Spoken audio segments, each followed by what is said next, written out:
Your love opened my eyes, my heart forever changed.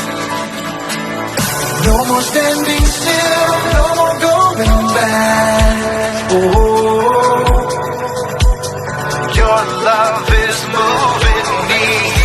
I came alive when you found me. I'll never be the same. Oh, I'll shout it out to everyone around me. I am forever changed. Your love. Ano bang requirements para maka-join sa children's ministry? Okay, so actually dalawa lang yun. Dalawa lang ang requirements. Okay, so first is kailangan you love Jesus Christ. Syempre, di ba? Yun yung nag-drive sa atin eh, di ba? And of course, second is kailangan may heart ka for the kids. Your love makes me new.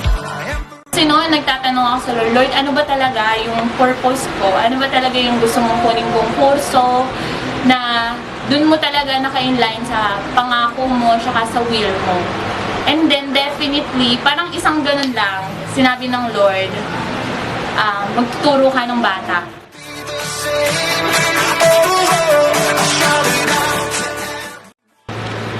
Para sa akin, mahalaga to kasi makikilala mo kung sino si Lord, kung sino siya sa buhay mo, kung ano yung importance mo, kung bakit kaya nilikha. Importance po ng children ministry is malaki din kasi simula bata pa lang is numulat na yung isipan ng mga bata tungkol kay Lord. Tapos habang tumatanda sila, mas lumalalim yung relationship nila kay Lord. Mas na marami silang nalalaman tungkol kung ano ba talaga or kung sino rin si Lord. So, sa children ministry din, doon nila matututunan kung paano mag-evangelize sa ibang tao sa young age nila.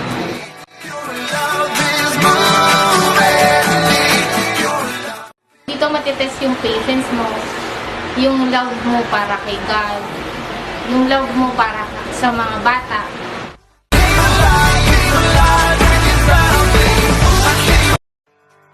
Nagsimula po akong umattend ng Saturday and Sunday school. Tapos, ayun po hanggang sa nag-enjoy ako. Tapos, dami ko natutunan, mas naging curious pa ako. Si Lord yung pumila sa buhay ko. And, ayan, ngayon nandito na po ako sa children ministry, nagtuturo sa primary, sa mga maliliit na bata. Binigyan ako ng Lord ng heart para sa mga kids na magturo sa kanila kung ng salita ng Diyos, and hindi lang ng salita ng Diyos kundi pati yung character nila is ma-build din at maging Christ-like din kahit Everyone around me.